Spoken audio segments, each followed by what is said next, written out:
금융위원회 산하 증권선물위원회 김용범 증선위원장은 어제 삼성바이오로직스가 명백한 회계 기준을 중대하게 위반했고 고의로 공시를 누락해 담당 임원의 해임 권고와 검찰 고발 조치를 의결한다고 발표했습니다.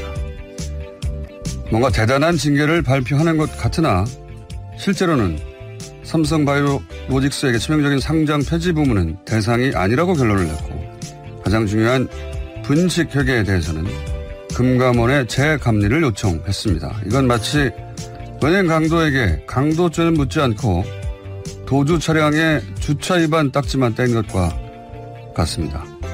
게다가 검찰에게 잡은 게 강도가 맞는지 다시 살펴보라고 하는 거죠. 검찰은 그러니까 금감원은 이미 강도가 맞다고 몇 번이나 밝혔는데 금융위는 그걸 또 확인해 보라는 겁니다. 이제 금감원은 어쩔 수 없이 감리를 다시 하지 않을 수 없고 그 결과를 놓고 다시 증선위가 몇 번이고 회의를 하겠죠. 그런 사이 또 몇 개월이 흐를 겁니다. 과연 몇 개월 후에는 분식 회계로 결론이 날 것인가? 그건 저도 모르겠습니다만 한 가지는 이야기할 수 있습니다. 사람들이 이 사건을 그렇게 잊어가는 동안 삼성은 또 다른 묘수를 찾아내지 않겠는가.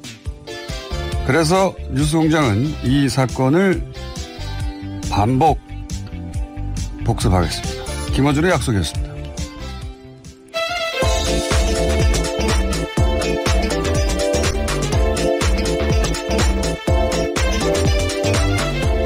시사인의 김은지입니다. 목소리가 괜찮지 않습니까? 축구가 없어가지고. 네, 이제 하나 남았습니다. 주말이면 다 끝이 나죠? 잠을 좀 많이 잤어요. 네. 자, 이 삼성 바이오로직스 건은 반복 복습해야 되겠다. 이게 다시 금감위로 갈 줄 어떻게 알았어요? 묘수예요, 이것도. 예. 네, 사안이 복잡하고 어려워서 여러모로 뉴스가 잘 다뤄지지 않는 면도 있는데요. 말씀처럼 쉽게 설명해서 이것들을 계속해서 이야기해야 됩니다. 네, 그래서 다시 한번 본질을 간단하게 짚어보겠습니다. 아빠가 갑자기 쓰러진 겁니다. 아빠가. 재산을 물려주는 승계 작업이 안 끝났는데 그래서 이걸 물려받으려고 하니까 삼성 지배하려면 필요한 삼성전자 주식이 아들한테 없는 거예요. 이거 꼭 필요한데. 그래서 아들한테 삼성전자 주식을 어떻게 몰아주냐. 예? 돈 많이 안 내고. 그 과정에서 등장한 불법, 편법, 로비. 이게 이제 본질이고. 네, 돈을 많이 안 내고 사실 이게 중요한 겁니다. 돈 다 내고 하면 무슨 그렇죠. 죄가 되겠어요. 근데 이걸 안 내고 빠른 시간 내에 하려고 하는 거죠. 예.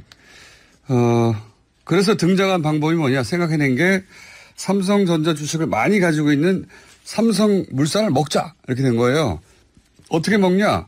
아들이 마침 주식을 많이 가지고 있는 제일모직과 합병을 하는 거죠. 그렇죠. 그게 2015년에 있었던 일입니다. 그런데 문제는 삼성물산이 제일모직보다 훨씬 커요.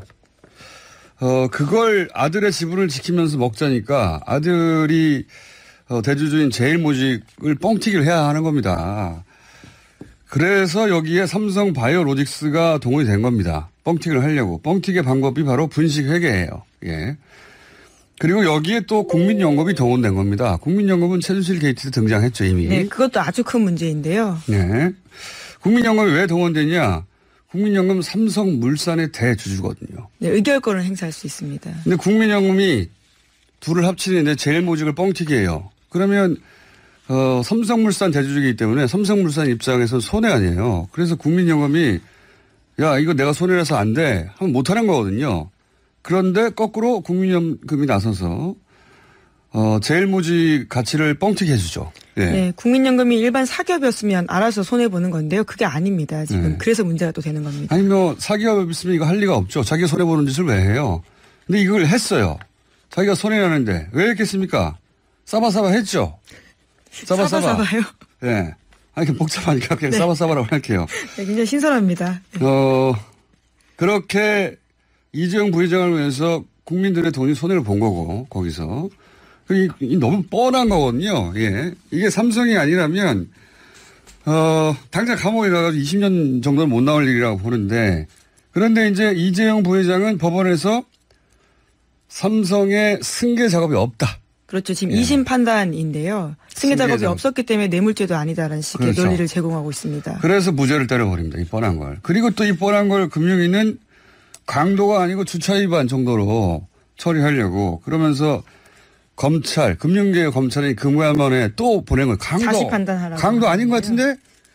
강도 맞다고 몇 번이나 했거든요, 거기서는. 강도 아닌 것 같은데? 다시 보낸 것이고, 예. 저는 이거 다 편먹고 대국민 사기를 치고 있는 거다. 이렇게 개인적으로 판단하는데, 왜? 삼성이 돈이 많으니까. 삼성이 인격이 훌륭하거나 지구 평화를 위해서 무슨 힘을 써서 그런 게 아니에요. 돈이 많아서 제일 대한민국에서. 그래서 로비를 제일 잘해서. 저는 그렇게 판단합니다. 이걸 아닌 척 하느라고 온갖 어려운 용어가 등장하는 거예요. 기사를 읽어도 무슨 얘기인지 모르겠어요.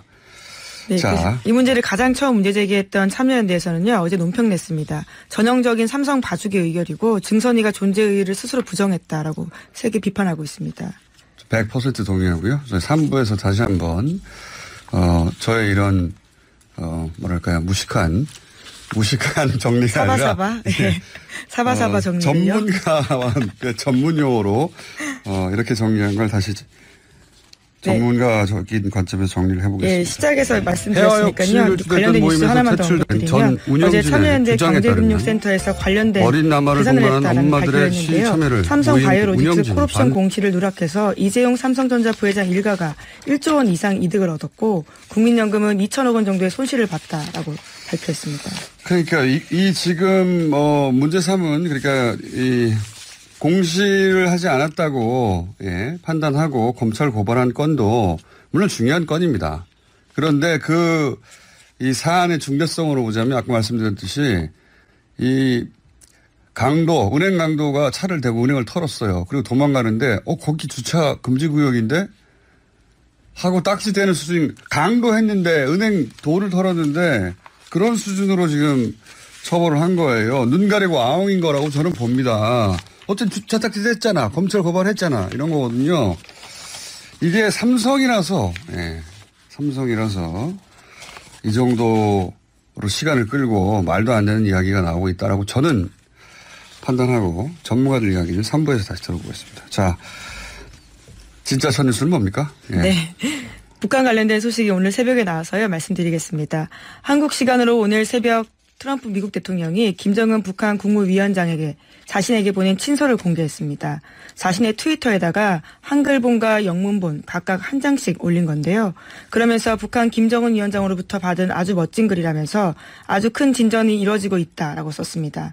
그러니까 정상 간에 주고받은 친서를 공개한 건데 아주 이례적인 일입니다. 외교가에서는 있지 않는 일인데요. 이례적인 거는 어쩌다 한 번씩은 있어 이례적인 거고 이거는 전무후무하다 이런 식으로 표현해야 될 것 같아요. 저도 오늘 새벽 트럼프 대통령 트위터 들어갔다가 깜짝 놀랐습니다. 친서가 왔다라고 말해야지 그냥 친서를 원본을 그대로 공개해 볼 건데요. 한글로 쓴 버전과 영문으로 쓴 것을 동시에 트위터에 그것도 뭐 백악관이 공개한 것도 아니에요.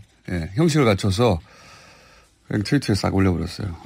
내용을 보면요. 미합 중국 대통령 도널드 트럼프 각하라는 제목으로 김정은 위원장이 썼습니다. 24일 전 싱가포르에서 있는 각하와의 뜻깊은 첫 상봉과 우리가 함께 성명한 공동성명은 참으로 의의 깊은 여정의 시작이 되었다라고 썼고요. 또한 조미 사이의 새로운 미래를 개척하려는 나와 대통령 각하의 확고한 의지와 진지한 노력, 독특한 방식은 반드시 훌륭한 결실을 맺게 될 것이라고 굳게 믿고 있다라고 썼습니다. 여기서 이게 이제 이거는 한국어 버전입니다. 한글로 쓰여진 친서였기 때문에 그대로 저희가 읽어드린 거예요. 영어로 번역한 게 아니고. 네, 그 어감을 그대로 느끼시라고요. 말씀을 드린 건데요. 물론 뭐 북한이 그 단어를 쓸 때 이제 남한과는 뉘앙스가 좀 다르게 쓰이는 단어들이 있긴 하죠. 근데 여기서 읽은 거는 저는 독특한 방식. 서로의 방식들을 스스로 독특하다고 이야기하고 있습니다. 그러니까 뭐 사실 이거를 이 독특하다는 의미가 남쪽과 좀 다를 수도 있잖아요. 그래서 영어로 어떻게 번역했나 보니까 유닉이라고 했더라고요.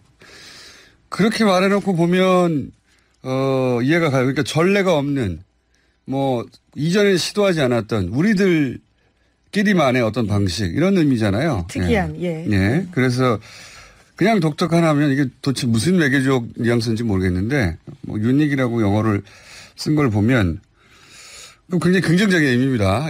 이거 그 전에 정상들은 하지 못했던 우리끼리만 이해되고 통하는 하지만 이게 효과적인 그런 방식 아니냐 뭐 이런 의미로 쓴 것 같아요. 네, 실제로 탑다운 방식으로 진행됐기 때문에요. 이례적인 것들은 맞습니다. 그러면 이제 두 번째로 눈에 띄는 것은 다음번 상봉 빨리 만나자. 예, 이겁니다. 예, 그렇죠. 예. 전문을 그대로 말씀드리면요. 대통령 각하에 대한 변함없는 믿음과 신뢰가 앞으로의 실천 과정에 더욱 공고해지기를 바라며 조미관계 개선의 획기적인 진전이 우리들의 다음번 상봉을 앞당겨 주리라고 확신한다라는 겁니다. 네. 뭐 몇 문제가 안 되는데 어쨌든 이게 이제 그 협상 과정에는 실무진 사이에서 또는 뭐 서로 원하는 조건이 조금씩 달라가지고 불협화음이 나오기 마련이고 지금 벌써 그렇지 않습니까? 예. 근데 이제 지난번 실무단에게 맡겨뒀더니 막 이렇게 에스컬레이션 돼가지고 어느 순간 트럼프 대통령이 나와서 취소 이렇게까지 간 적이 있단 말이죠. 그렇죠. 그래서 그런 일은 반복되지 않도록 중간중간에 이런 우리가 망가뜨리면 안 되지 않습니까? 빨리 봅시다. 실무진끼리 이야기는 실무진끼리 이야기고 이런 메시지를 보내는 거라 관리하는 거라고 봅니다. 예. 네, 7월 6일에 쓰인 거고요. 폼페이오 장관이 3차 방북했을 때 서로 주고받은 내용으로 보입니다. 자, 그러는 사이에 또 유해 송환 협상은 어제 원래 실무회담이 있기로 했었는데 그 회담장에 북한이 나오지 않았다. 큰 뉴스로 취급됐습니다. 특히 네. 조정동에서는. 불발됐는데 북한이 회담장에 나오지 않았기 때문입니다. 대신에 북한에서 전화를 했는데요. 유엔군 사령부 쪽에다가 오는 15일에 장성급 회담 개최를 제안한 겁니다. 이게 이제 저는 이게 이제 그 북한과 미국의 줄다리기라고 보는 게 우리 또 보수 언론 내지는 또 우리 통신사들은 북한이 나오지 않았던만 나오지 않았다는 지점만 자꾸 강조하는데. 네, 주로 뒤통수 맞았다는 취지의 예. 제목들을 뽑고 있습니다. 근데 이제 여기 안 나올 줄 미국도 알았어요. 왜냐? 제가 보기엔 그렇습니다. 미국의 국장이 안 왔어요. 서울 호텔을 안 떠나고, 부하 직원 몇 명만 갔습니다. 만약에 정말 회담을 한다고 미국 측에서 믿고 있었다면 국장이 갔겠죠. 책임자가. 근데 안 갔단 말이죠. 그러니까, 중간 과정은 잘 모르겠으나 북한 입장에서는 격을 높이자 협상의 격을 그래서 장성급 회담으로 하자 하고 전화 통화를 한 것 같고 미국 입장에서는 무슨 소리냐 실무 만남이라도 빨리 해서 좀 더 빨리 진척시키자 뭐 북한에서는 장성급 회담 때 하면 되지 며칠 있다가 3일 후인데 뭐 이런 얘기를 오가다가 미국 쪽에서는 북한에 대한 압박이죠. 여론전을 할 수 있는 그러니까 가서 그냥 기다리는 거죠. 안 올 줄 알면서도. 그리고 실제로는 또 전화해서 며칠 날 장성급 회담 개최하자 합의하고 여기 가서 앉아 있었던 건 미국 측의 또 협상 전술이라고 봅니다. 예. 네, 실제로 안 올 것을 알고 있었다는 식의 시사를 하고 있는데요. 오늘 새벽에 미 국무부 대변인이 밝힌 바도 그렇습니다. 봐요. 그럴 줄 알았어요, 내가. 네.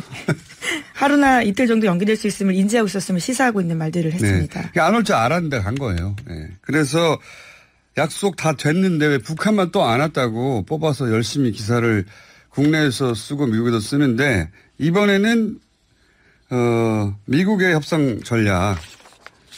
이렇게 보여집니다. 네.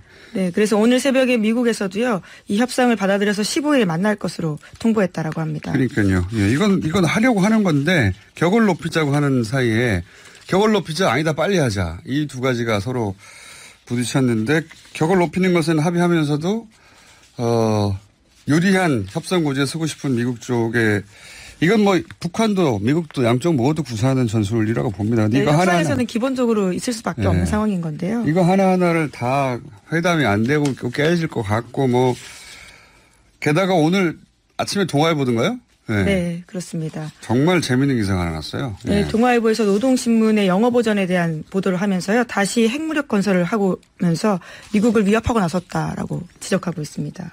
제목이 뭐냐면 다시 핵무력 건설 미 위협 나선 북 동아일보 단독이에요. 이게 무슨 소린가 하고 기사를 읽어봤더니 저는 이런 기사는 사기라고 봅니다. 왜 사기라고 보냐면 그 노동신문에 나온 내용이 뭐냐면 경제와 핵 이 두 가지 병진 노선을 성공했던 것처럼 그런 패기로 과거에 우리가 둘 다를 했는데도 전진해 오지 않았냐. 그런 패기로 앞으로는 사회주의 경제 건설을 하자.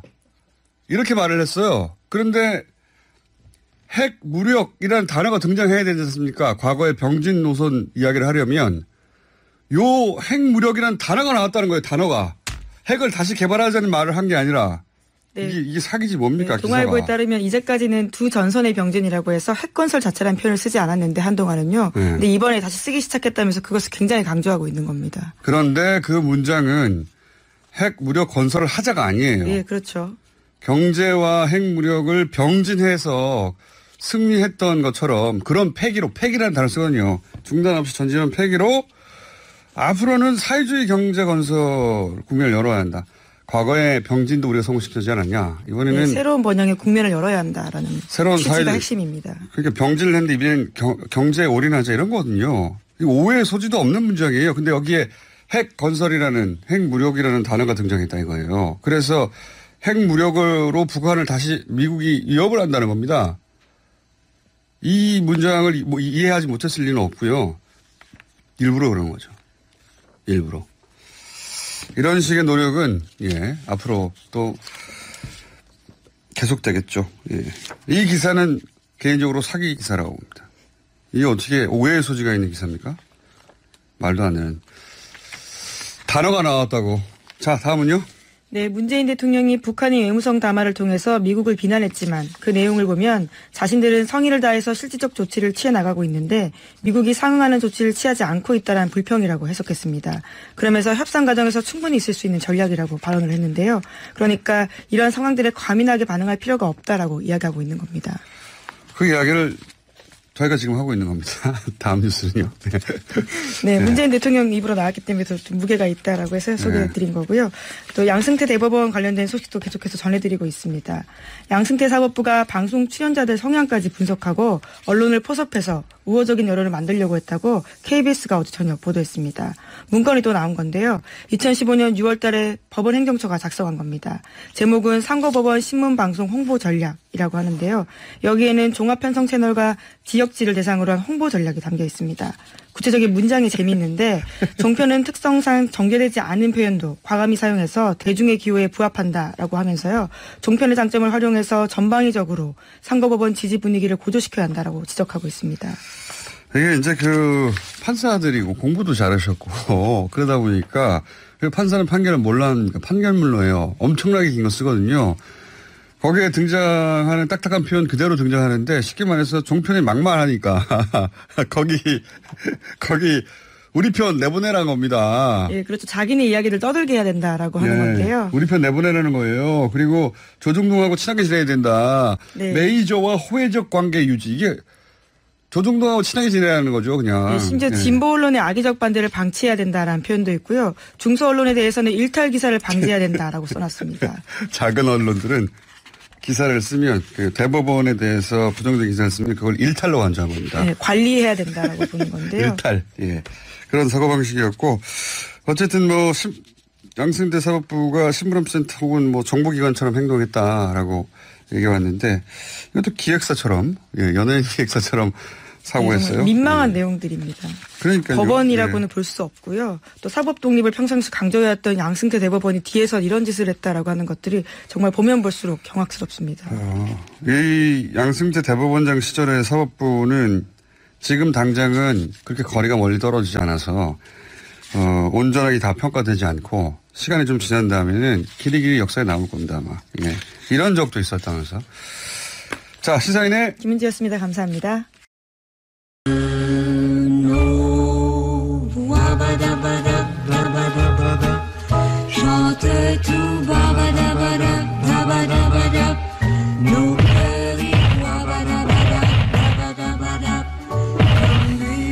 처음 이 코너를 시작할 때 오래가지 못하겠구나 했습니다. 그러나 어느덧 가장 인기 있는 코너가 되었습니다. 우상호 의원 나오셨습니다. 안녕하십니까. 네, 안녕하십니까. 네, 국민실업 헌법의 대가 이상호입니다. 그리고 소프라노 헌법의 대가 나경원 의원 나오셨습니다. 안녕하세요. 서로 전혀 안 어울릴 것 같은데 굉장히 잘 어울립니다. 아이고.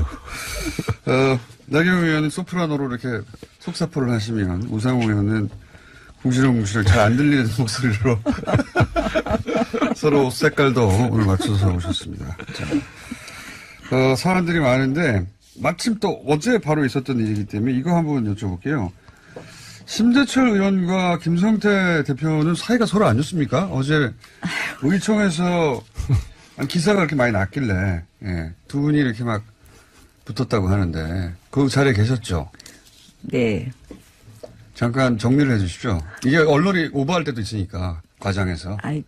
오늘 이렇게 주제를 이렇게 이렇게 주제를 보니까 네. 저희 당이 너무 불리한 이야기가 많이 아니, 불리한 게 아니라 그런 일을 자꾸 저지르니까 그런 것이. 최저임금 얘기할 때 또 목소리 높으시거든요. 그때 높으시고 기사가 많이 나와가지고 궁금해서 우리는 의원총회 못 들어가니까 가셨던 분이 이야기를 들어보면. 아니, 저희 지금 이제 생각이 너무 다른 거죠, 지금. 이 비상 상황을 어떻게 수습할 거냐에 대한 생각이 다른 거고, 저도 이 절차를 좀 거쳐서, 비대위를 구성한다고 해도 비대위의 역할이나 이런 논의를 하고 비대위를 구성해야 된다. 이렇게 얘기를 한 건데 생각이 다른 거가 어제 이제 충돌됐다. 이렇게 보시면 될 것 같고요. 사실은 안타까운 일입니다. 그래서. 생각은 다를 수 있는데 제가 궁금했던 네. 건 두 분이 주고받은 말들의 내용이 사이는 그러니까 생각이 다른 게 아니라 사이가 안 좋나? 그런 생각이 들어서 혹시 요즘 그 초등학생들도 그렇게 안 싸워요. 구두 사진이 어떠니 밥을 사니 안 사니 이런 얘기는 어디 화장실에서는 할 얘기지. 너무 입장 곤란한 말씀. 의원총회에서 할 얘기예요. 당 대표랑 국회 부의장이 우리가 뽑은 국회 부의장인데 이제 저희가 싸울 만큼 싸웠으니까 저는 이제는 이제 마무리해서 가야 된다고 생각하고요. 저도 어제 너무 속상해서 의원들하고 끝나고 저희 정말 소주 한잔 하면서 이런저런 이야기를 나눴는데요. 우리가 일단은 지금 이제 이 상황 저는 사실 절차를 좀 잠깐만요. 모르시는 분들을 위해서 잠깐 요약하면 잘 마무리되다가 김성태 의원이 그동안 쌓여 있었던 게 있었나 보죠. 그래가지고 이제 심재철 의원에게 당신이 그러면 안 된다 이런 취지에 밥도 안 사고 말이지 이렇게 요약하면 오해가 있습니다. 그러니까 특활비를 그렇게 국회 부의장을 많이 가져왔으면서 의원들에게 밥 한 번 산 적이 있느냐 혹은 본인이 과거에 심재철 의원이 이제 그 국회에서 어떤 사진보다 곤혹스러운 처지에 있을 때 잘 이렇게 변호를 해줬는데 왜 이렇게까지 나를 괴롭히느냐 이런 취지잖아요. 예.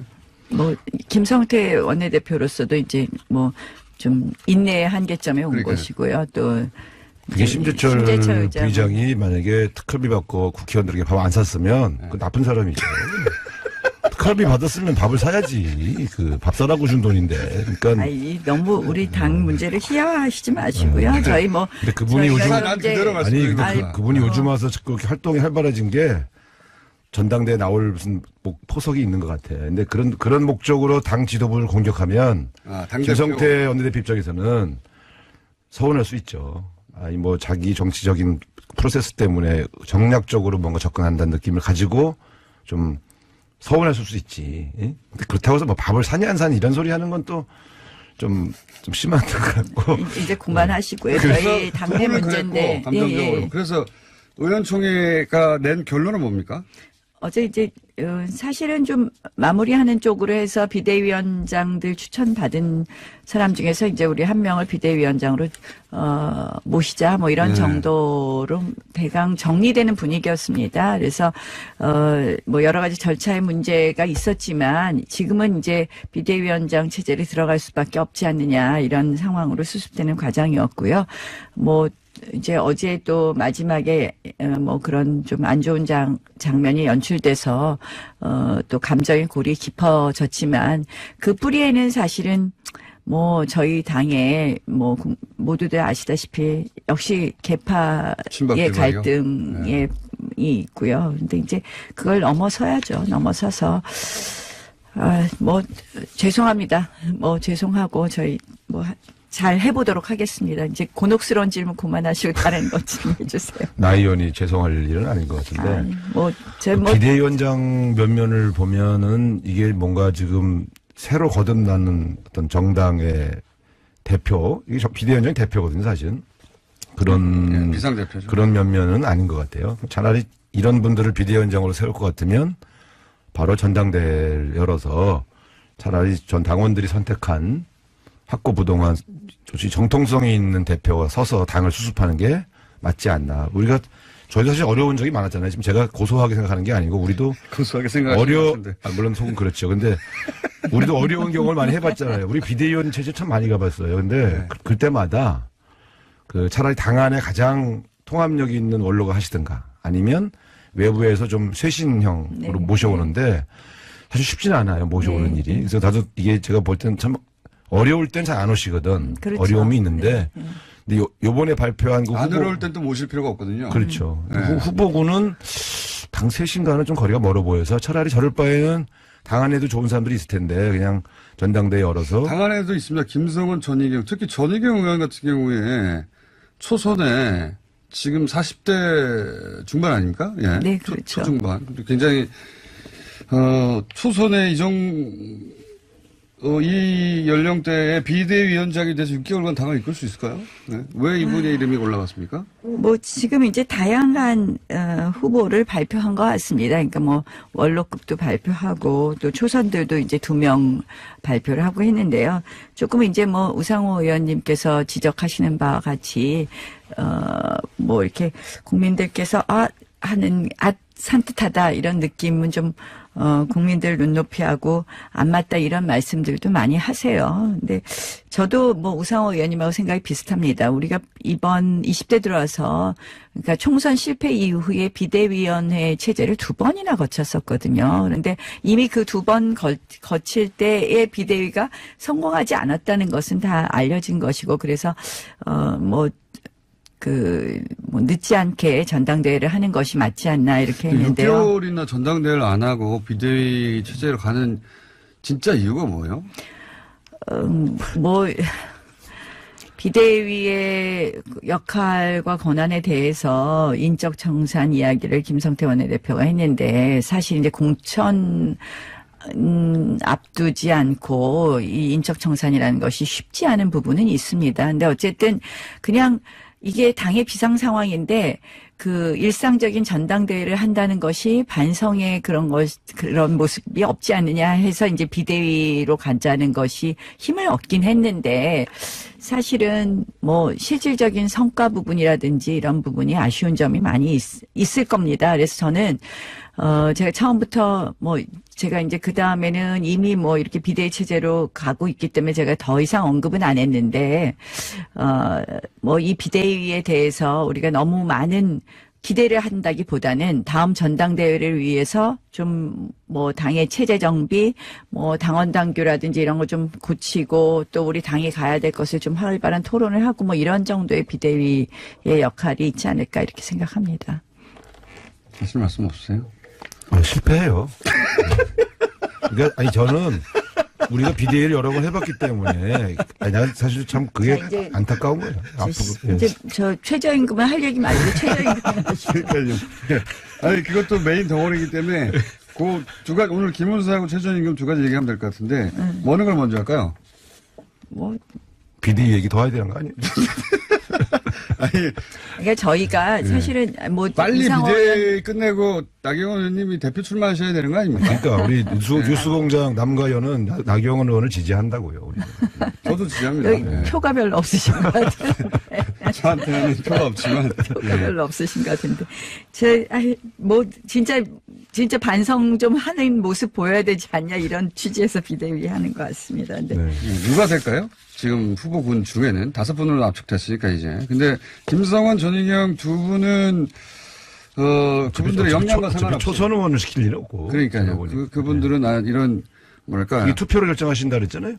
아니요, 그것도 아직 어제 결론 내지 어떻게 뽑는지 아직 결정 안 됐어요. 네, 그리고 이제 사실은 당대표 권한대행이 그냥 비대위원장을 그러니까 추천해서 전국위원회에서 추임받으면 되는 것이거든요. 그렇군요. 그래서 정하면 되는 거군요. 네, 예. 그래서 정확한 방법은 정하지 않았습니다. 박찬종, 이용구 이 3분 중에 하나가 되군요. 그러면 결국 그죠? 그렇게 봐야죠. 그 가능성은? 김병준 전 부총리의 경우에는 본인이 의지를 좀 피력했고요. 네. 장점은 어쨌든 지금 현재 문재인 정부, 문 대통령과 노무현 정부 때 같이 일을 하셨었죠. 그러니까 문재인 대통령의 생각을 어떻게 보면 꿰뚫고 있을 수 있다. 이런 장점이 있고 또 진보 정부에서 일을 했던 분이었기 때문에 오히려 여러 가지 이 좌우의 시각을 좀 가지고, 저희 당을 혁신하는 데 도움이 될 수 있다, 이런 생각도 하고 김병준 있습니다. 전 부총리가 문재인 대통령의 생각을 꿰뚫고 있습니까? 아니, 그럴 리가 없죠. 네. 그러니까 그분이 참여정부에서 정책실장을 하실 때 보면 되게 소신이 강하신 분이에요. 그래서 사실은 그 안에서도 조금 내부 갈등이 좀 있었던 적이 있는데 아무래도 이제 학자로서의 소신이 강하시니까. 근데 과연 그 자유한국당에 걸맞는 분이냐 하는 점에 대해서는 저는 약간 의문이 있는데 어쨌든 그렇게 하나의 새로운 시도거든요. 오히려 색깔이 다른 분을 모셔다가 새로운 혁신의 기회를 삼을 수는 있는데 나는 전국위원회에서 과연 김병준 교수가 통과될 수 있을까? 저는 사실 오히려 차라리 정통 보수 원로를 모시는 게 낫지 않았을까 싶은데. 김병준 부총리는 본인은 꼭 본인의 생각이 진보 좌파라고 생각은 또 안 하시는 않아요. 거예요. 그래서 사실은 이제 나라가 가야 될 미래 방향에 대한 고민을 많이 하고 계시는 것 같고요. 그래서 그런 면에서 저희 당이 가야 될 부분에 대한 치열한 토론을 할 수 있고 이런 면에서는 알겠습니다. 또 장점을 가지고 계신다고 생각합니다. 김 의사는 어떻게 보십니까? 이거는 아마 이제 그 당시 제가 원내대표였는데요. 아무래도 이제 그 촛불 민심이 만약 탄핵이 기각됐을 경우에 이제 소위 그들 표현대로 하면 폭동화될 가능성 대비하자 아마 이런 명분으로 이 문건을 작성한 모양인데 저는 계엄령 검토까지 간 거는 좀 상당히 위험한 발상이다. 계엄령이라는 것이 우리 그 광주 항쟁처럼 트라우마가 있잖아요. 계엄이 선포되면 오히려 더 폭력 상황으로 더 진전될 수 있는데 왜 이런 발상을 했는지 전 지금도 이 작성하신 분은 조금 한번 좀 조사를 해봐야 하지 않겠냐 이런 생각이 듭니다. 근데 제가 보니까 그 촛불 집회뿐만 아니라 탄핵이 인용됐을 때 태극기 집회 참석자들이 이제 그때 보면 엄청났었잖아요. 촛불 집회 참석자하고 태극기 집회 참석자들이 수해 집회하면서 연인원도 엄청난 숫자였고 한 번은 차벽만 600대 그 차벽을 쌓고 양쪽이 집회를 동시에 하기도 했는데 어쨌든 어떤 결과가 나오든 한쪽 집회 참가자들이 폭동이나 정말 소요를 일으킬 수 있다 이런 걸 대비한 거더라고요. 그래서 촛불뿐만 아니라 태극기 집회가 그랬을 경우에 만약에 유사시를 대비한다는 거는 좋은 명분인데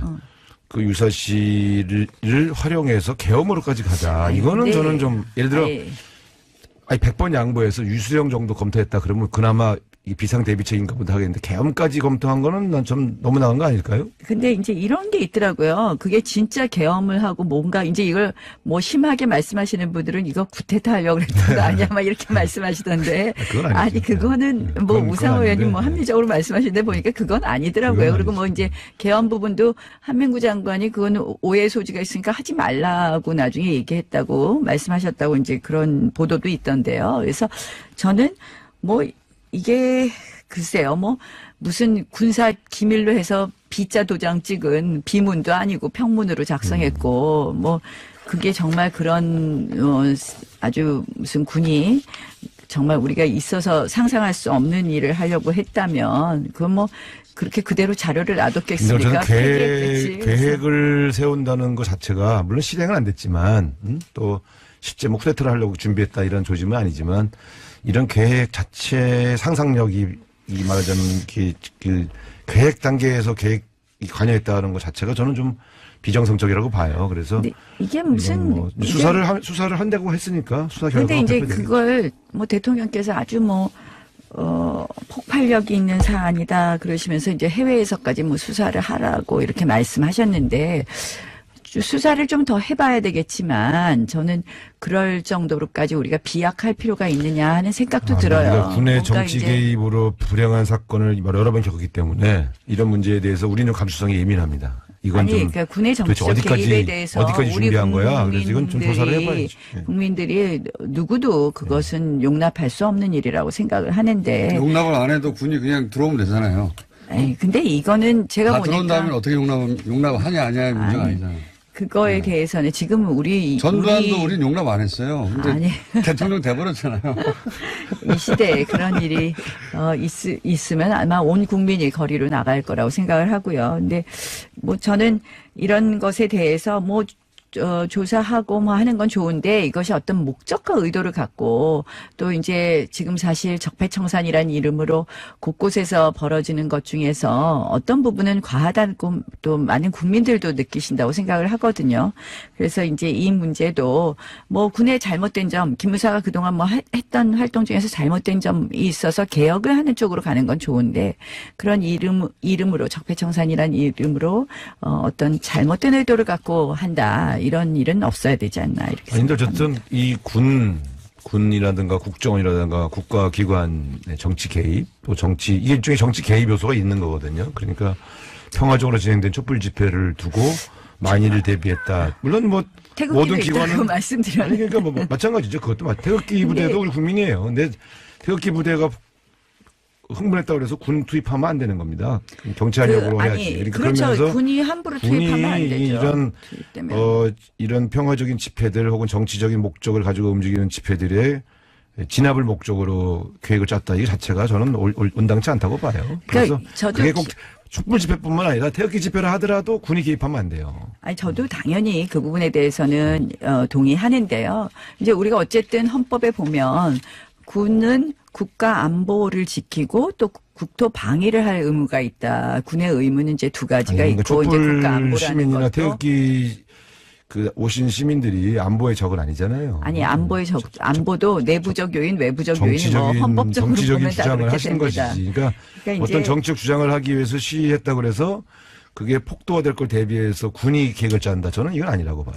그러니까 이제 경찰력이 안 될 때를 대비한 거겠죠. 그러니까 저는 어찌됐든 뭐 우상호 의원님하고 그 부분에 대해서는 생각이 같지만 제가 말씀드리는 것은 이 수사나 대통령의 말씀으로 시작된 이 수사 이 부분이 또 그것도 특별수사단을 해서 뭐 거의 통칭을 같이 말씀하셨단 말이에요. 그러면 이 부분이 어떤 의도를 갖고 흘러가서는 안 된다. 이 말씀을 드리고 싶습니다. 어떤 의도가 있을 수 있을까요? 지금 사실은 이제 전 기무사령관이 저 대북 강경론자다. 뭐 이래서 지금 현재 남북 관계와 관련해서 뭐 이런 의도가 있다. 이런 얘기도 많이 있지 않습니까? 그래서 기무사령관이 대북 강경론자라서 대통령이 기무사를 해체하려고 하는 거예요? 그래서 해체하는 건 아니고 이제 그런 어떤 뭐 대북 강경 라인에 대한 뭐 경고다 이런 사설도 있더라고요. 그래서 저는 이것이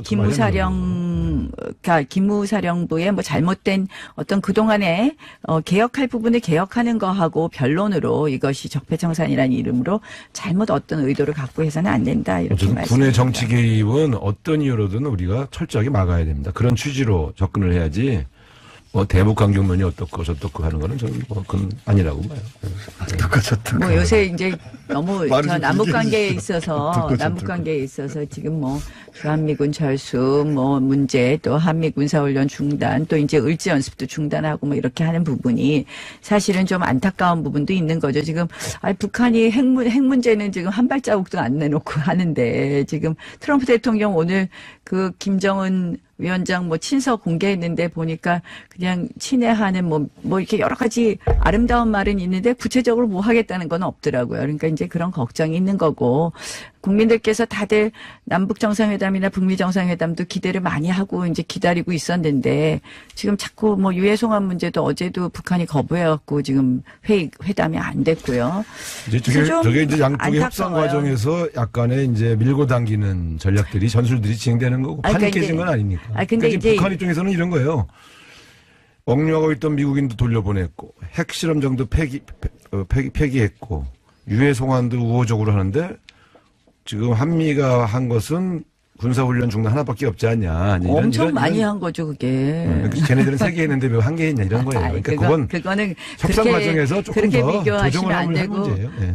그러니까 저도 이제 이 협상의 틀이 잘 유지되기는 바라지만 당연히 유지돼서 잘 되면 좋죠. 근데 이게 우리가 너무 북한 편을 들어서는 오히려 어려워질 수 있다고 생각을 하는 거예요. 그러니까 지금 이제 오늘 보니까 문 대통령께서 종전선언 이야기를 또 다시 꺼내셨던데 저는 뭐 문재인 대통령과 북한이 이번에 종전선언을 꼭 하고 싶은 거를 딱 판문점 선언문 보고 제가 읽었는데요.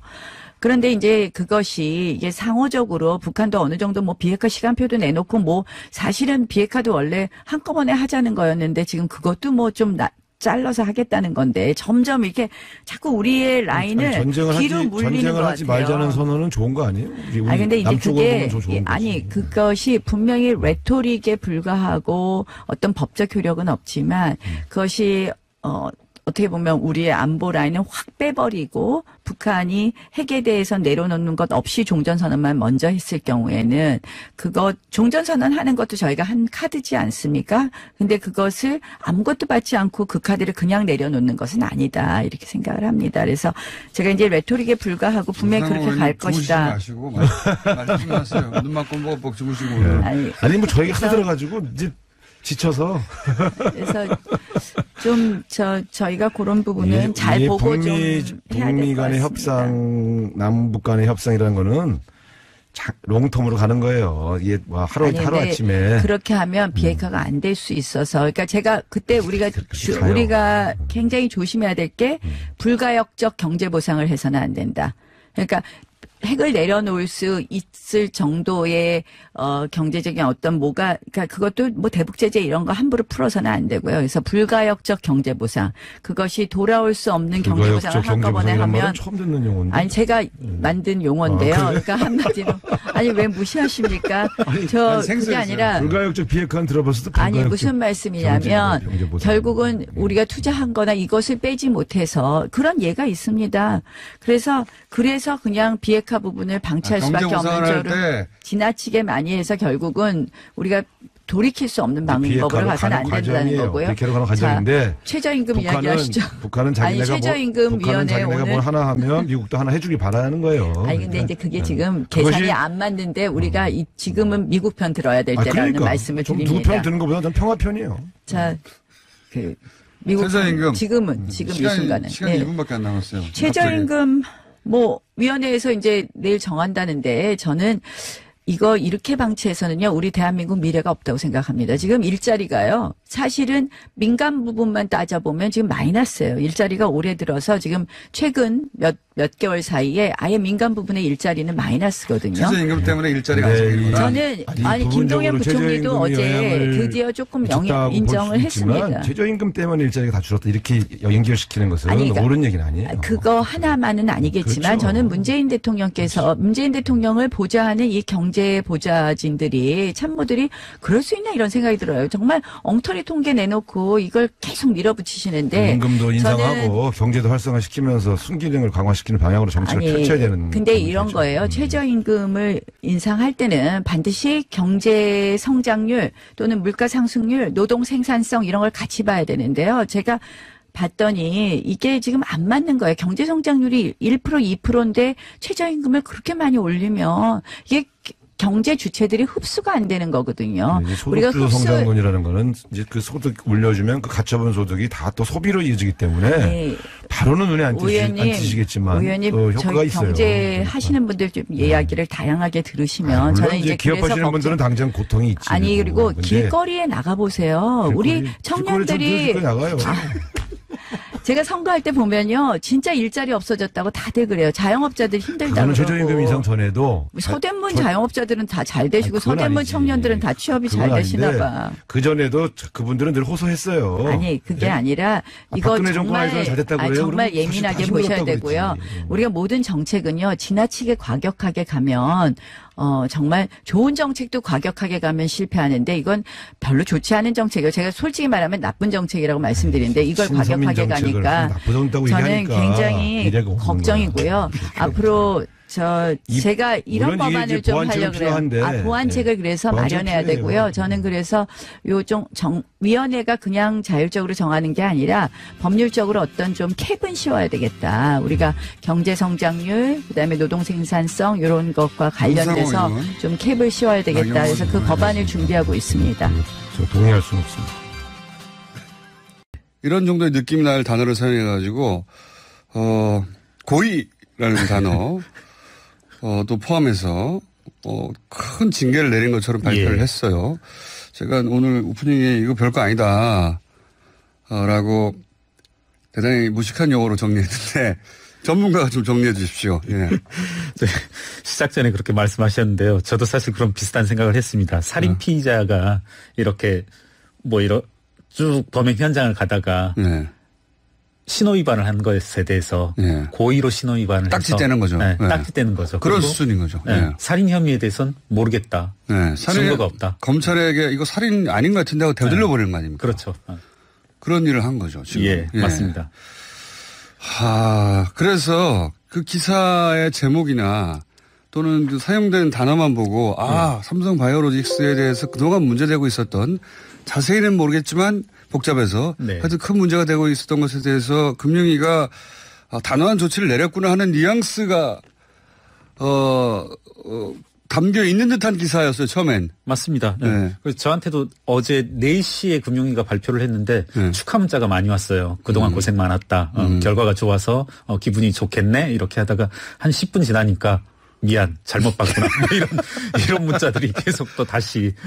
왜냐하면은 초기에 쏟아진 기사들이 대부분 그랬습니다. 증선위원장의 그 워딩들이 잘 선택되어서 굉장히 중대한 범죄에 대해서 엄정하게 처벌한다는 느낌의 발표였거든요. 자세히 읽다 보면 그럼 이거 상장 폐지 그것도 다 넘어갔고 분식회계도 결론을 안 내고. 맞습니다. 그 금감원에 되돌려 보냈네? 이런 거 아닙니까? 그렇죠. 저희도 이렇게 계속 쭉 문구를 보면서 해당 문구를 여러 번 보면서 이게 무슨 의미인가. 저희 업계에서 금감원이 분식이다 판단 내린 것에 대해서 돌려보낸 적은 없거든요. 이게 처음 있는 일이죠. 그래서 다시 감리를 해와라 이런 사례가 전혀 없었는데 이건 뭐 법적 실질에 있어서는 기각이라고 봐야죠. 살인 혐의 없다. 분식 혐의 없다. 그러니까요. 판사들이 지금 살인이라고 그러니까 금융계 경찰, 검찰이 이거 살인 맞습니다 하고 딱 잡아가지고 갔더니 아니야. 그렇죠. 아니야. 그리고 나서 아니라고 결론 내리는 것도 아니에요. 검찰은 다시 돌려보내는 거예요. 자기들이 아니라고 결론 내리면 또 그 후폭풍이 두려우니까 자기들은 결론을 내리지 않고 검찰한테 살인 사건이 아닌 것 같은데 다시 조사해봐 이런 거잖아요. 검찰에 해당되는 금감원은 몇 번이나 맞다고 했는데도 불구하고. 그렇죠. 이렇게 되돌려 보낸 적은 처음이죠. 제가 알기로는 그렇습니다. 이런 사례는 없습니다. 그러니까 삼성이어서 벌어진 일이다. 그렇죠. 그러면 지금 판단을 내린 부분은 뭡니까? 지금 판단을 내린 부분은 어떤 부분이냐면 삼성 바이오 에피스 주식을 바이오로직스의 자회사입니다. 바이오젠이 이제 삼성 바이오로직스를 삼바라고 통칭하겠습니다. 짧게. 바이오젠이 미국에 있는 바이오젠이라는 회사가 삼바가 가지고 있는 삼성 바이오 에피스 주식을 싸게 살 수 있는 권리, 이른바 콜옵션이라고 하죠. 그 권리를 공시 누락했다는 것입니다. 숨겼다는 거죠, 고의로. 그것도 잘못이죠, 큰. 그렇습니다. 사실 이제 계속 기자분들도 이게 공시 누락이 분식입니까? 이런 질문을 계속 해오는데 맞습니다. 분식 맞습니다. 이건 역시 분식 맞고요. 그것도 숨기는 거죠. 그렇죠. 왜냐하면 여기서 분을 발효할 때 분이거든요. 맞습니다. 숨기는 거. 그래서 이제 삼바 입장에서는 바이오젠의 주식을 싸게 팔아야만 하는 그런 의무가 있어서 이걸 부채로 잡아야 됩니다. 그러니까 그러니까 주식을 가진 사람들 입장에서 보자면 그만큼의 액수가 빠져나가는 거니까. 그렇죠. 그러니까 주주들 입장에서는 나쁜 정보죠. 맞습니다. 그 나쁜 정보를 숨겼다 이거죠. 그렇죠. 그것도 나쁜 일입니다. 그렇죠. 그게 나쁜 일이죠. 저희가 이제 뭐 신호위반이 이렇게 말씀드렸지만 큰 사건이긴 합니다. 그래서 이제 저희들이 그 어느 정도는 한번 이런 이제 판단에 대해서 대비코저 참여연대에서 이제 작업을 했던 게 뭐냐면 이와 같은 공시 누락이 콜옵션 부채를 계상하지 않았을 때 공시누락으로 말미암아 콜옵션 부채를 계상하지 않았을 때 그 금액 효과가 얼마인지를 좀 살펴봤습니다. 네. 그랬을 때 금액은 이 정도입니다. 삼성바이오에피스 평가액의 45%가량을 부채로 계상해야 됩니다. 네. 즉 바이오에피스가 약 3조가량이다. 그러면 약 1조 3천가량을 절반이네요, 절반. 그렇죠. 네, 절반이라고 보시면 이제 좀 편하죠. 네. 네. 그렇게 본다면 이게 어떤 효과를 내느냐. 영향을 미치게 되냐면 2012, 13, 14 공시누락을 했고 2015년도 중에 잘 아시다시피 제1모직 삼성물산 네. 합병이 있었습니다. 네. 그때 제1모직의 과대평가가 문제가 되고 있는데 제1모직의 과대평가의 관건이 지금 또 삼바이거든요. 네. 그럼 삼바의 가치 중에서 상당한 부분은 삼성 빼져 나가야 된다는 거죠. 부채로, 네. 네. 부채로 계상돼야 된다는 자, 거죠. 이렇게 전문가의 설명을 듣고 보니 무슨 말인지 또 모르겠습니다. 이게 이런 거예요.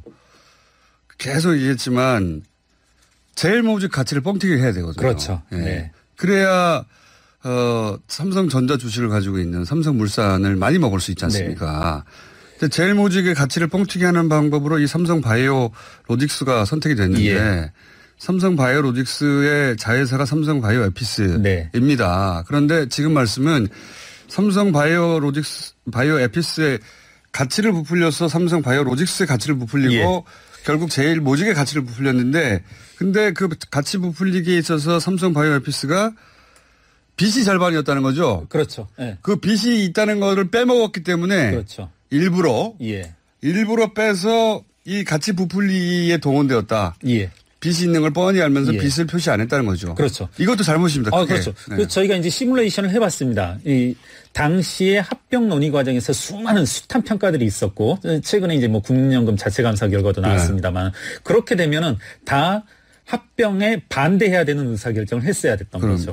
이게 중요한 거죠. 예. 여기서 이제 참여연대에서 짚어낸 부분은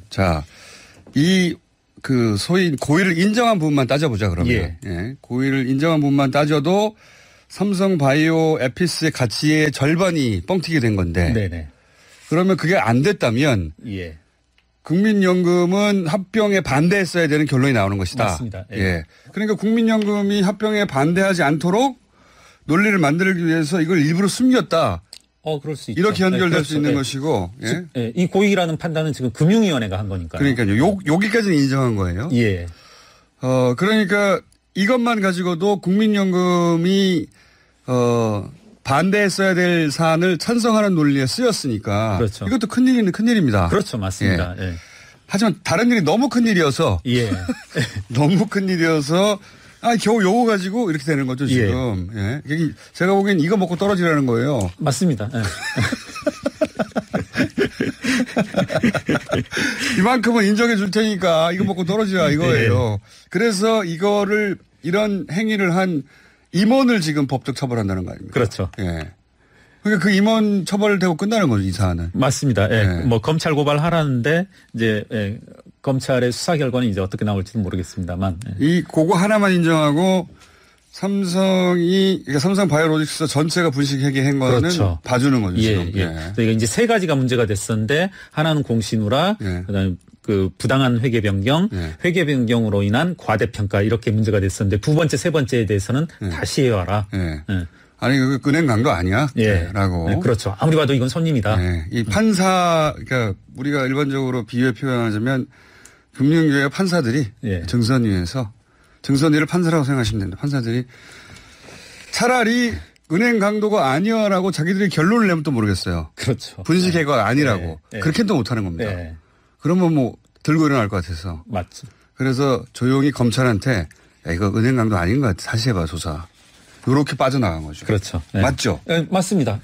다시 판단해와라. 금감원은 이렇게 말을 한 거죠. 우리는 은행 강도라는 판단을 바꾸지 않겠다. 이렇게 이제 거부를 한 건데 이제 그에 대해서 이제 그러면 너희가 그렇게 나온다라면 우리도 판단을 하지 않고 이번에는 유보하고 다시 해와라 뭐. 그러니까요. 금감원 요 앞에 금감원은더러 2015년 말고 다른 그 이전의 기간도 실수 아니야. 그렇죠. 실수로 만들려고 변경하라고 했더니 금감원이 아니에요. 이거 은행 강도 맞아요. 했는데 또 다시 보낸 거죠, 이거. 맞습니다. 근데 이제 증선위가 그렇게 보내면 금감원을 할 수밖에 없는 거 아닙니까? 그렇죠. 네. 이거 참. 참고로 이제 최정구 금융위원장이 5월 18일 날 공인회계사에 와서 그 강의를 한 적이 있습니다. 네. 공인회계사 입장에서. 지금 이제 이렇게 되돌려보낸 금융위원회. 예, 예. 예.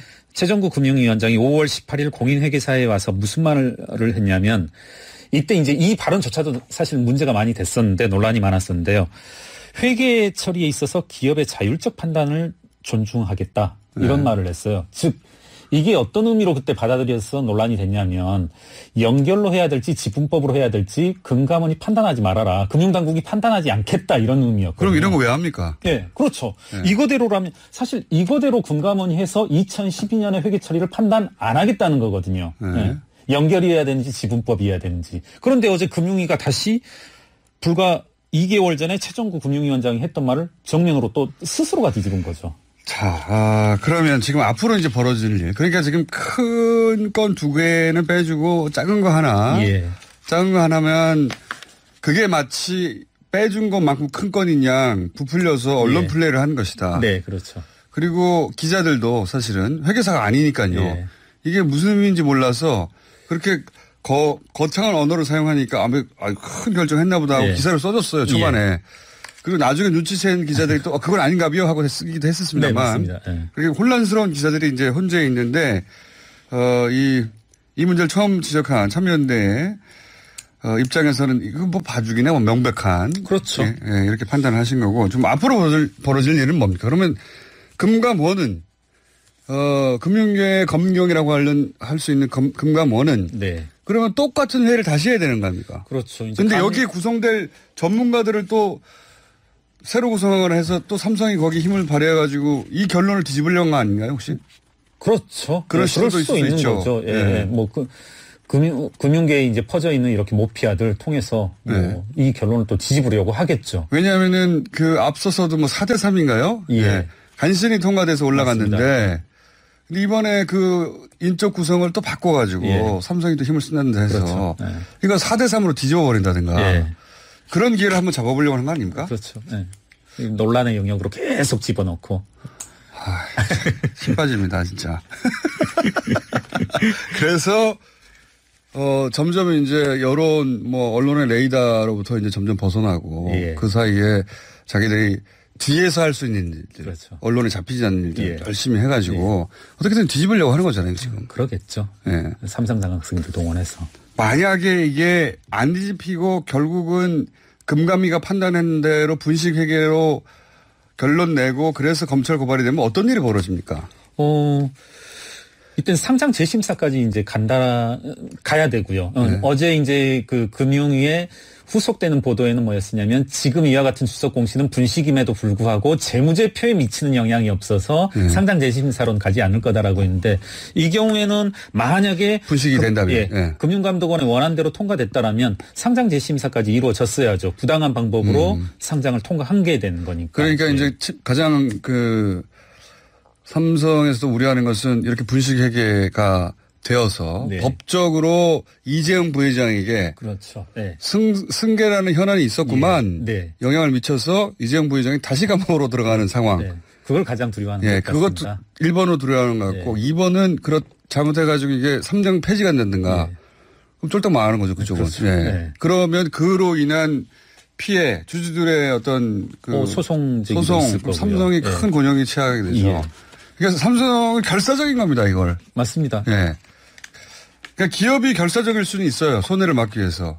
그렇지만 이 정부 기관들이 불법을 저지른 게 명백하면 근데 이게 죄를 졌으니까 할 수 없잖아 하고 우리가 은행 강도를 절박하다고 봐주지 않잖아요. 그렇죠. 네. 나 돈이 너무 필요했어요. 그래 그럼 가져 이러지 않잖아요. 그런 상황에 처한 상황이고. 맞습니다. 이거 뭐 어떻게 해야 됩니까 앞으로. 삼성이 이렇게 시간을 끌면서 본인들이 가진 기술, 로비력을 동원하면 어떻게 막아야 되나요? 이거. 한 가지 지적하지 않을 수 없는 게 금융위가 증선위와 감리를 쭉 거치면서 일관되게 중립적인 위치를 망각했다. 이 점을 지적하고 싶고요. 저희 참여연대는 금감원이 금융위가 전속 고발권을 가지고 있지는 않은 거니까. 아, 그래요? 예. 조속한 시일 내에 좀 자료를 모아가지고 검찰에 고발하겠습니다. 아하, 이 사안을 오로지 금융위가 결론을 내야 고발할 수 있는 게 아니에요? 예, 맞습니다. 예. 전속 고발권이 있는 것이 아니라서 누구든 고발할 수 있고요. 저희 이제 참여연대는 물론 빠른 뭐 시일 내에. 증선위가 고발을 하면 가장 권위 있고 그렇죠. 확실하고 예. 검찰도 뭐 제로의 여지 없이 그 결론에 따르겠죠. 예. 근데 지금 증선위가 이렇게 계속해서 금감위 산하의 증선위가 계속 이상한 행보를 하고 있으니까 전속 고발권이 있는 건 아니어서 금감원만의 결론만 가지고 참여연대가 검찰에 고발할 중간에 고발을 해버린다. 네네네. 아이고 묘안이네요. 감사합니다. 삼성이 묘안을 냈는데 되돌려보내는. 아하. 그러면 증선위가 아예 결론을 뒤집어서 분식회계는 아니다라고 결론 내지 않는 한 그런 그 정도 내야 되는 거 아닙니까? 그러면 그렇죠. 예. 그 정도 내버리면 검찰에서 좀 부담스럽겠죠. 예. 참여연대에서는 고발했지만 어쨌든 국가기관에서 결론 냈는데 또 다른 국가기관이 그 결론을 뒤집는 게 부담스럽겠죠. 그렇죠. 예. 그러지 않는 한 고발에 수사할 수는 있다.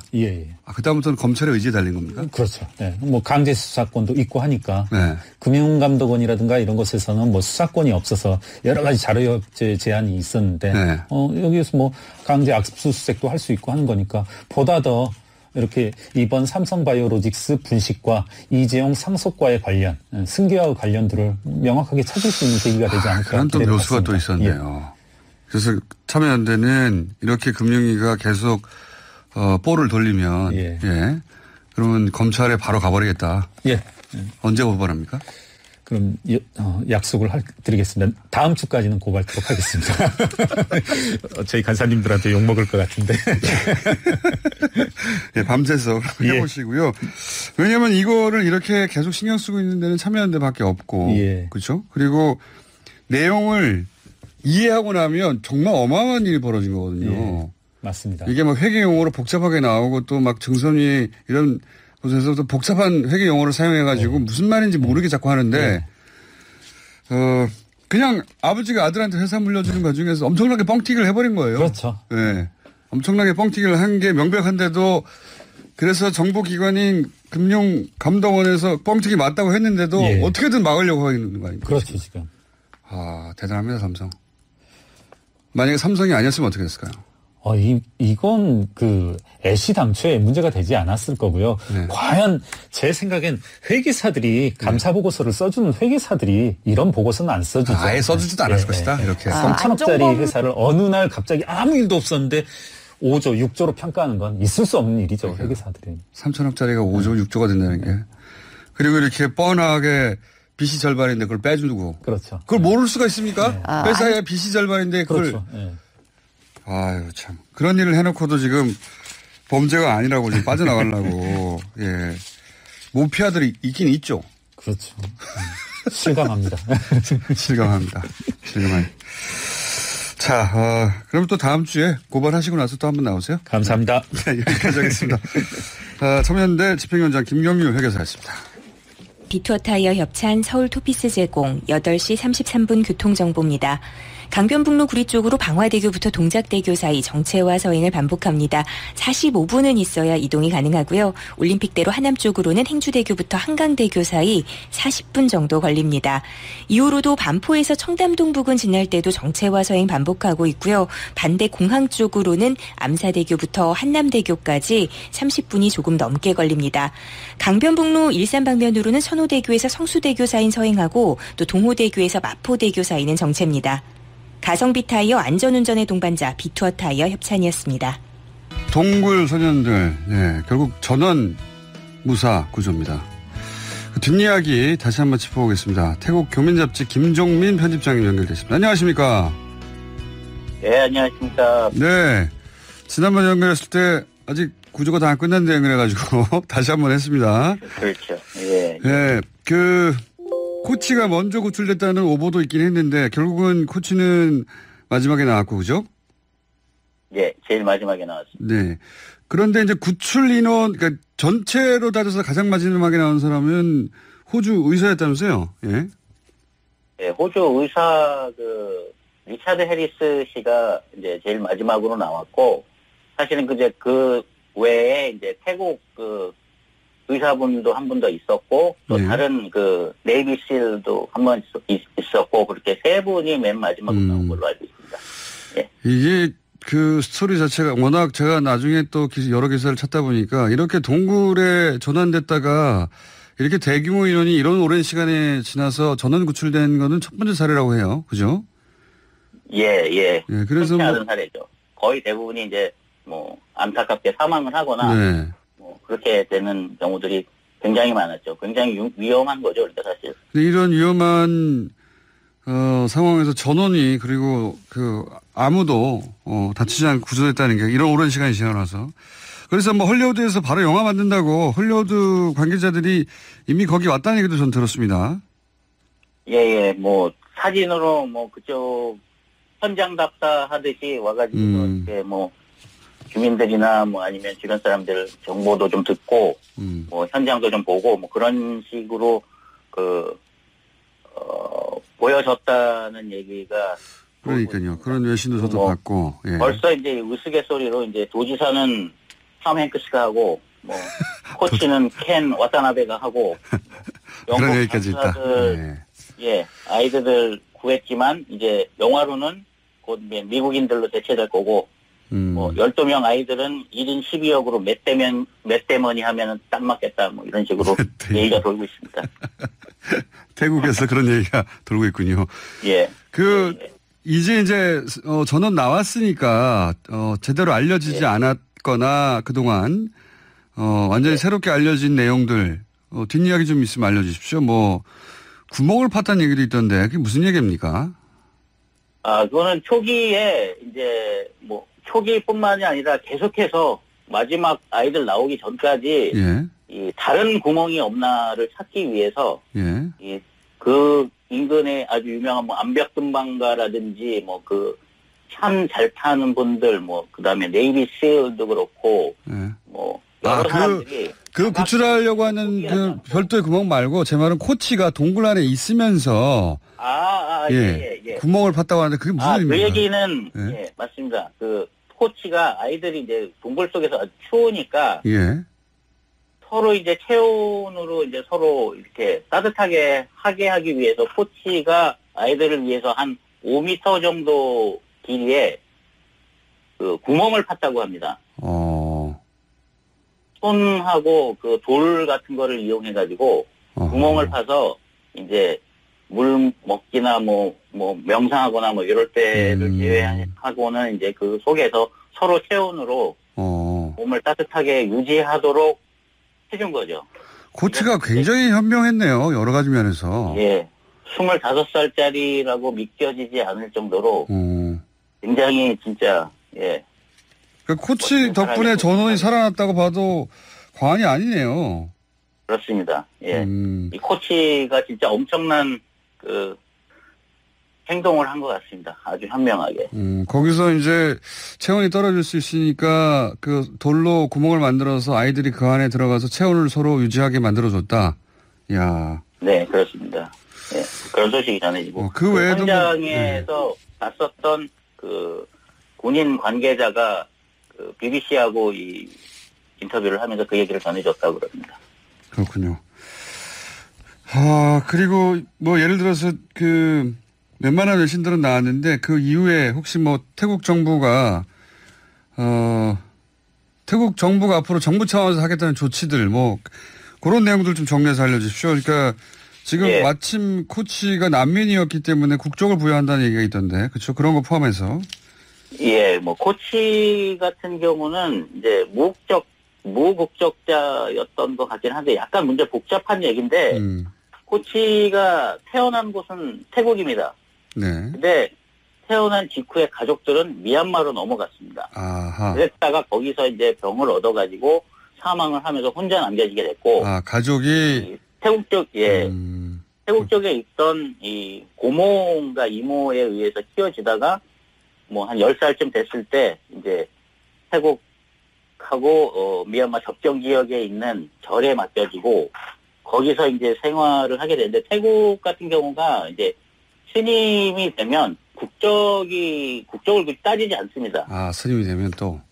예. 그래서 이제 스님 생활을 했었는데. 스님 생활을 했기 때문에 무국적이었어도 괜찮았던 거군요, 그때는. 예. 그렇죠. 그랬는데, 이제, 할머니가 이제 미얀마에 계신데, 할머니를 돌보기 위해서 이제 스님 생활도 이제 포기를 하고, 예를 들면 뭐 일주일 중에 하루 정도는 새벽에 이제 미얀마 국경을 넘어서 미얀마에 가서 할머니 돌보고 다시 돌아오고 뭐 이런 생활을 반복했다고 합니다. 무효곡절이 많은 코치를 할 수 없는 상황인데 이제 축구팀 뭐 오너하고 동료들이 뭐 십시일반 돕기도 하고 뭐 이러면서 코치 생활을 하게 되었는데 그래도 뭐 여전히 뭐 무국적자였던 건 사실이고 그다음에 이제 나머지 아이들 또 3명 정도가 이제 무국적자인데 태국 정부가 이제 이번에 이걸 계기로 해가지고서 다시 다 시민권을 주기로 했고 그리고 이제 더 한 소식은 이제 인근에 그 유명한 대학이 하나 있습니다.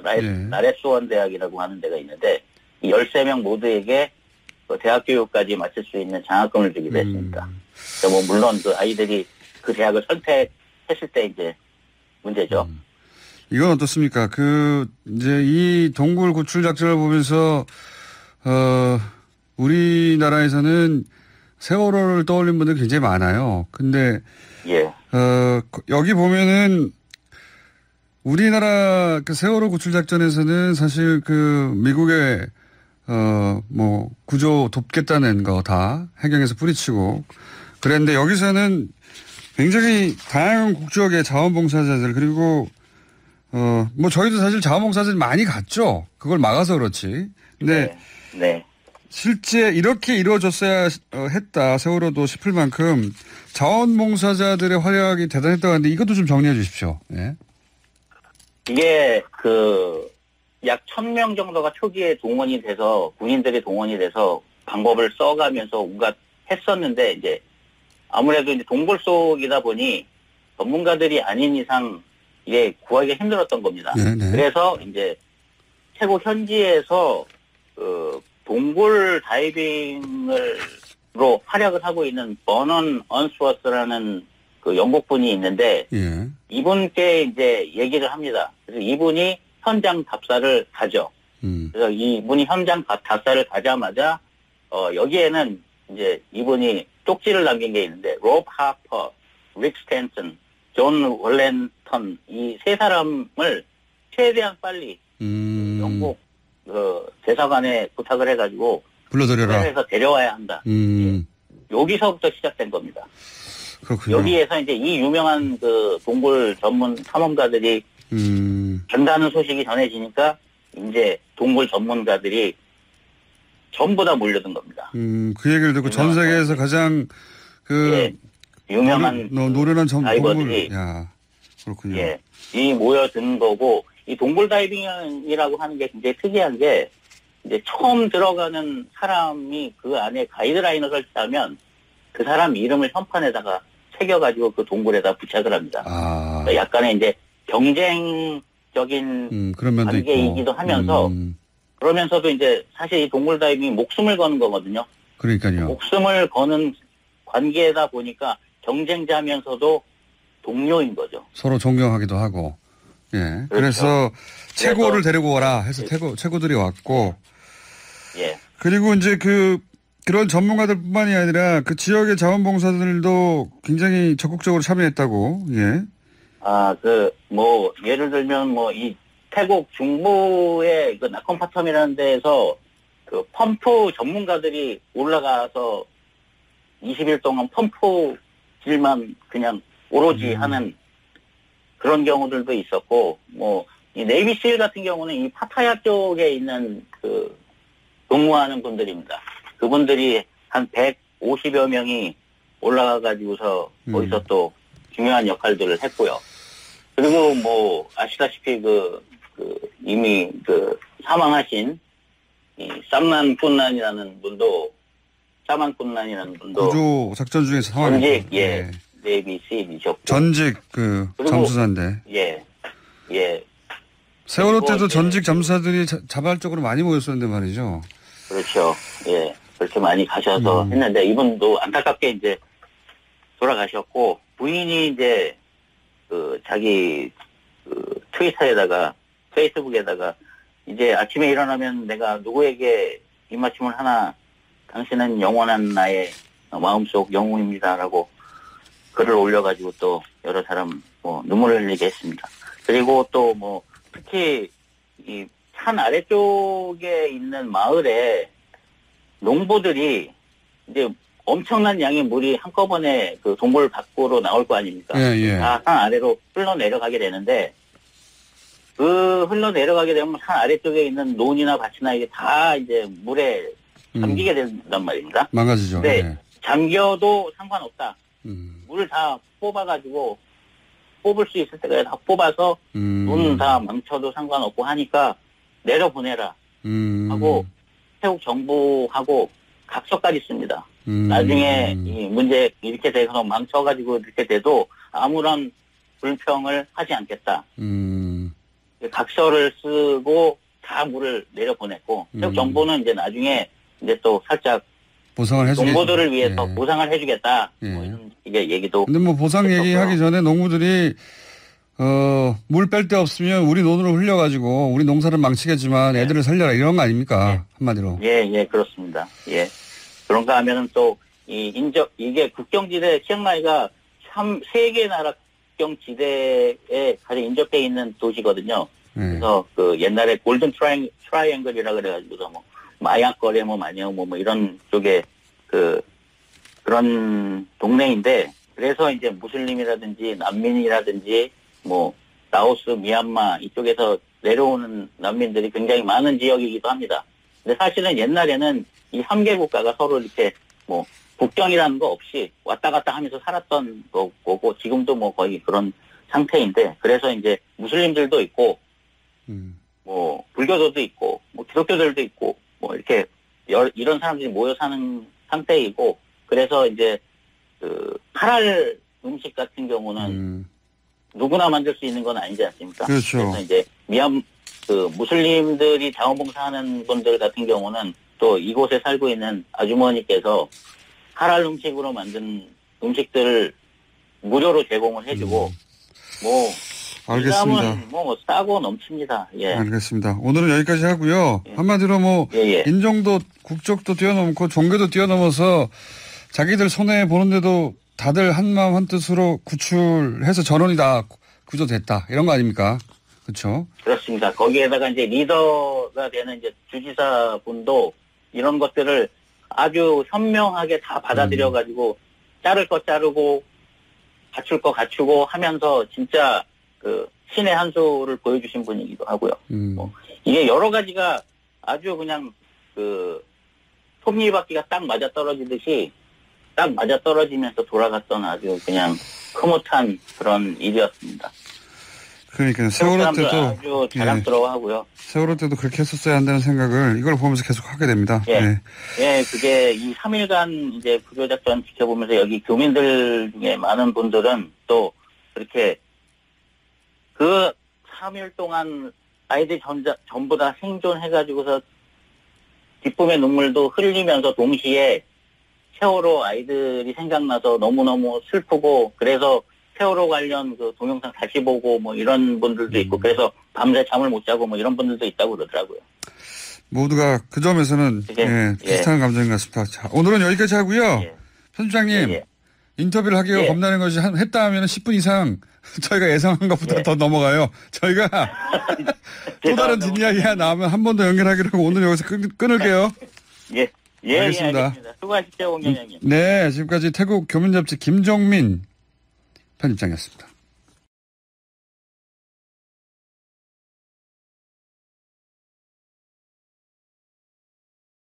TV 뉴스만 보고 뭔가 대단한 조치를 취한 줄 알았더니 아니었네요. 아닙니다. 여기까지만 하겠습니다.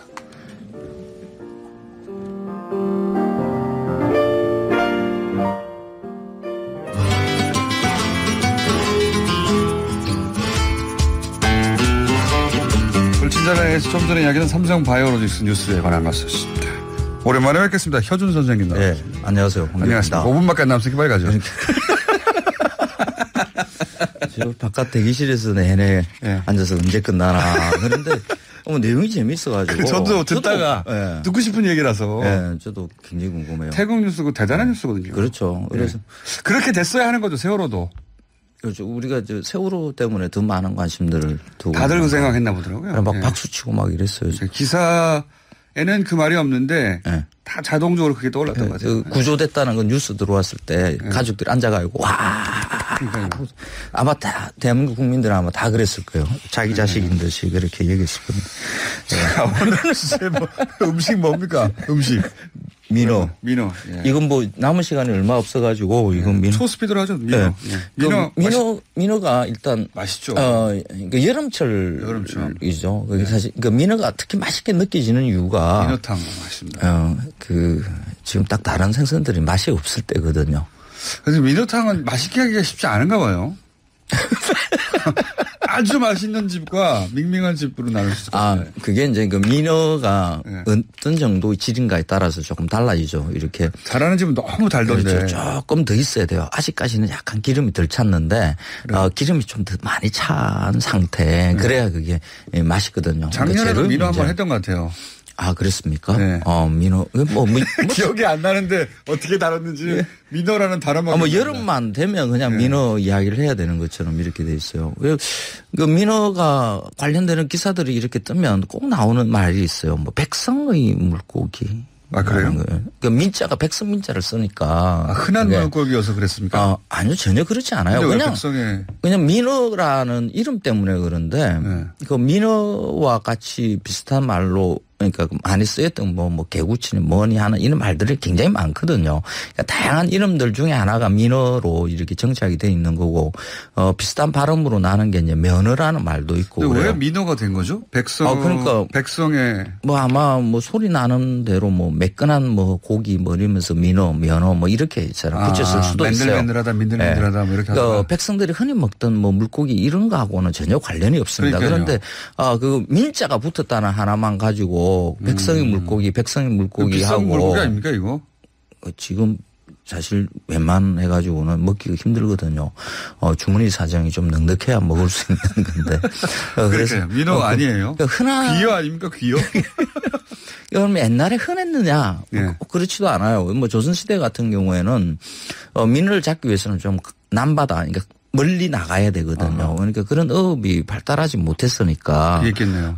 귀했죠. 그러니까 이 민어를 본격적으로 잡기 시작하는 게 일제강점기고요. 그때 많이 잡아서 일본 사람들이 이 민어를 또 여름철에 아까 맛있는 그 물고기가 별로 없다 그랬지 않았습니까? 그래서 민어를 좀 많이 가져갔어요. 그 많이 가져간 게 지금도 가져가요. 냉장 숙성해서 이렇게 보통 먹거든요. 거기서도 국으로 먹습니까? 아니면 우리 회쳐 먹나요? 걔네들은 숙성회죠. 숙성회로. 그렇게 해서 먹습니다. 조선시대의 문헌을 보면 이 회를 먹는 방법이 나오는데 시의전서라는 책에 나오는 그 대목이 조금 재밌어요.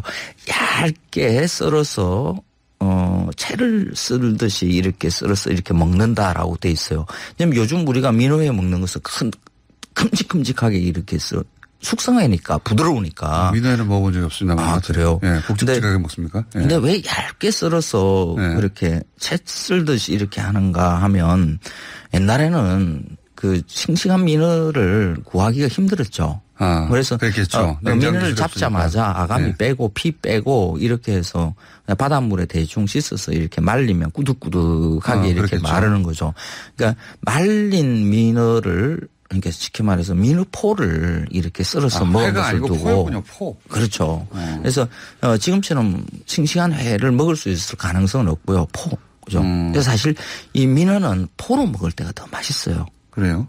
생물 상태로 회를 먹거나 탕을 끓이고 하는 것이 사실 그렇게 매력적이지는 않아요. 제 입에는. 아니 그러니까 탕을 아주 맛있게 하는 집과 그러면 그저 그런 나머지 집들로 그렇죠. 네. 그래서 그 맛있게 하는 집 없었어요. 제가 하나 권해드릴 만한 것은 그러니까 민어는 생물 상태는 굉장히 비싸지만은 말린 민어들이 오히려 이제 좀 작은 것들, 횟감으로 잘 쓰이지 않는 것은 이 작은 것들, 이런 것을 말려서 판매하는 데가 많거든요. 이걸 뭐 건정 민어, 뭐 말린 민어 뭐 이렇게 씁니다. 그 민어 굴비라는 말도 예전에 있었거든요. 그 조기처럼 말려서. 말려가지고 떠가지고 그거 포를 씹어 먹는 겁니까 그냥? 그냥 포로 씹어 먹어도 되고요. 네. 쪄서 먹는 게 가장 맛있고요. 쪄서 먹어요? 예. 탕으로 해서 먹는 것들. 그것도 맛있어요. 민어탕도 그냥 생물의 민어를 쓰는 것보다는 말린 민어로 쓰면 그게 국물부 이렇게 나오고요. 감칠맛이 훨씬 더 강하고요. 씹는 맛도 훨씬 좋고요. 이거 어느 동네 가서 먹어야 됩니까? 민어? 민어는 인천 쪽에 가면 민어 골목이 좀 있고요. 인천에. 그리고 뭐 신안, 목포 뭐 이쪽에서 많이 먹는데. 서울 지역에는 없습니까? 서울에서는 여기 서울 방송이거든요. 뭐 고급 일식집들 뭐 호텔 레스토랑들 이런 거 뭐 민어 계절이 되면 이제 뭐 프로모션을 시작합니다. 그런데 그런 것보다는 민어 워낙 비싸니까 싸게 먹는 방법은 말린 민어를 검색해 보세요. 뭐 건정 말린 민어. 말린 민어 집에서 해 먹어야 되는 거예요? 그렇죠. 민어탕 해 먹기로는 이 말린 민어가 훨씬 낫습니다. 그리고 가격도 싸고요. 서울 시내에 좀 몇 군데 있는데 너무 비싸요.